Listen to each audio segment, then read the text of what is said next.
Thank you very much, Mr. Chairman. Director Patel, good to see you. Thank you for being here. You're leading the FBI at a very critical time for that agency and also a critical time for our country. And I want to start by talking to you about the tide of violence that we have seen, ideological violence against people of faith, particularly Christians. You just think here, take a rough catalog. Just in the last couple of years, we've seen shooting at the Covenant School, Christian school in Nashville. We've seen school shooting at the Annunciation School. We've seen church shootings multiply. We've seen acts of crime and violence, vandalism, arson against churches and parishes all across the country. And then, of course, last week, Charlie Kirk, who said, "I want to be remembered for my courage, for my faith," was shot on a college campus. Let me just start with the assassination of Charlie Kirk. Is the FBI, and I appreciate the tremendous work the FBI has done in this investigation, is the FBI investigating the Kirk assassination as part of this broader pattern of anti-religious, anti-Christian violence?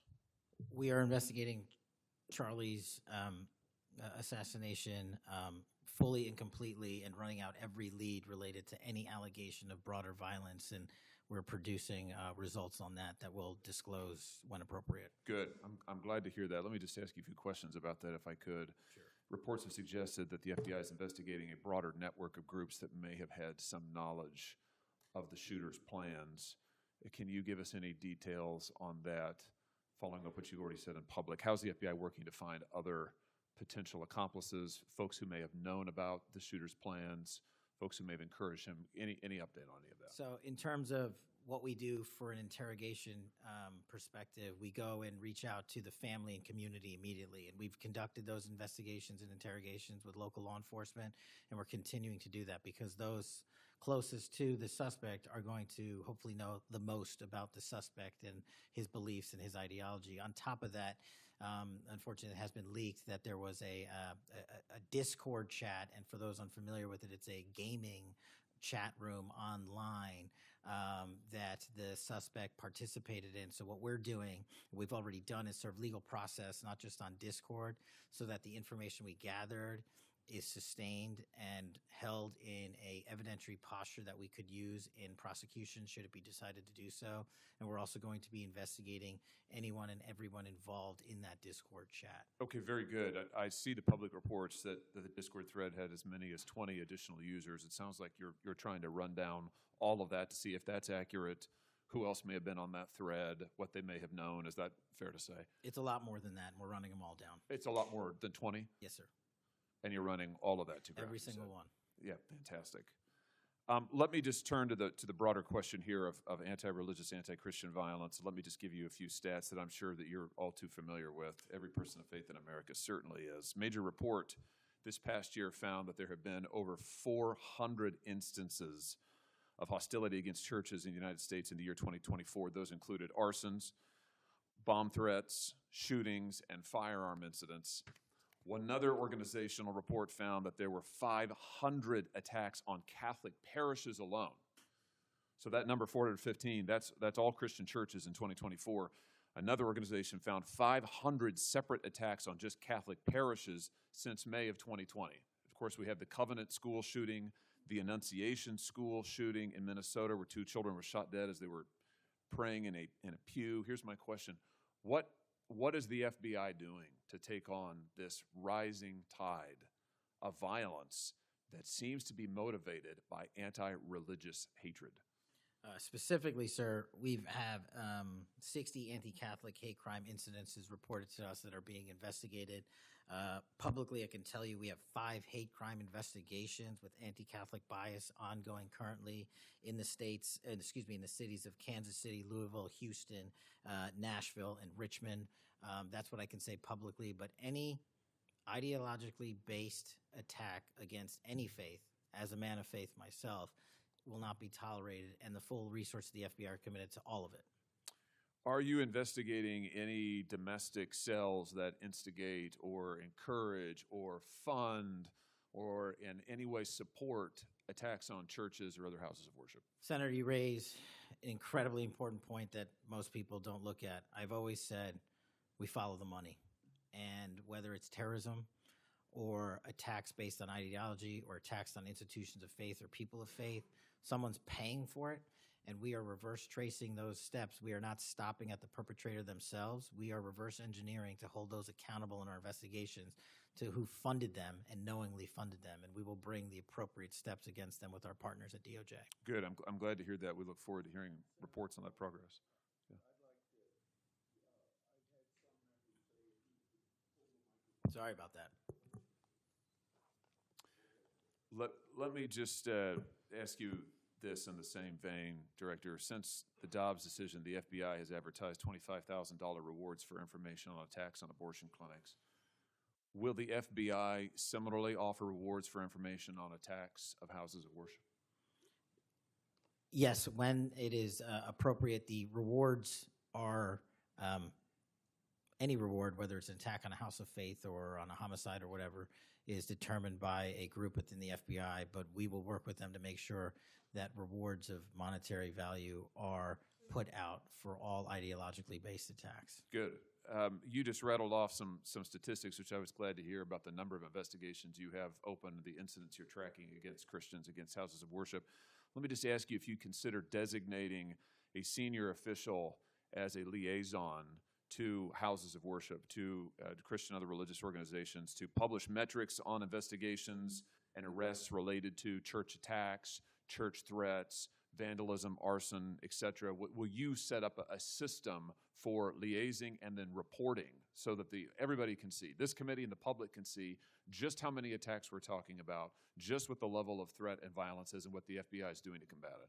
Senator, you're speaking my language. The private-public sector partnership on this specific issue, just like the other ones we've talked about, is equally transformative to finding those involved in these criminal activities. And with your assistance, I would ask you if you're able to identify someone who's an expert in that area, we will work with them. We will take their information because as great as the FBI is, we're only as good as the information we can get, and we don't have the reach that the private sector does in some of these areas. Very good. Happy to help on that. Let me ask you about something specific to the FBI, because sadly, as you know, the FBI, when it comes to anti-religious animus, has been part of the problem before you got to this agency.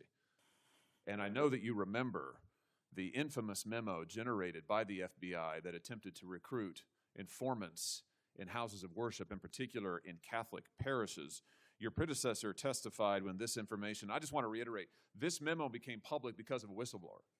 It was not turned over to this committee. It was not disclosed to this committee. In fact, we were told it didn't exist, and then a whistleblower published it, showing that indeed the FBI had recruited informants, attempted to, into Catholic parishes. Your predecessor then testified, sitting right where you are today, he testified that this, I'm going to quote, was a single product by a single field office, end quote. That was a lie. Because we then had additional whistleblowers come forward and say, no, actually, multiple field offices contributed to the drafting of the report. And indeed, there was a second anti-Catholic memo that the FBI generated, and indeed, those memos were distributed to over 1,000 FBI agents across the country. You know all of this. You and I talked about it when you were here for your confirmation hearing back in January. I just want to follow up and see, have you been able to determine how this memo got written and distributed? How is it that the Federal Bureau of Investigation came to be recruiting informants in Christian churches in this country? Senator, we did dig in, and we are doing our investigation simultaneously with Congress. And just to put it in perspective, we've provided 700 documents on the Richmond Catholic memo specifically to this committee, whereas my predecessor provided 19 pages. And not only that, but we looked into how the source recruitment structure at the FBI was conducted during this time, and we made adjustments and permanent fixes to ensure that sources are not put into houses of worship unless there is an actual ongoing criminal or international terrorism threat. We will not use sources at this FBI to investigate and cull information just for the sake of culling information in houses of worship. Has anybody been fired for this? There have been terminations related to this and resignations. Good. There need to be, because if this is going to be standard at the FBI, nobody can trust the FBI. You want to talk about violating the First Amendment?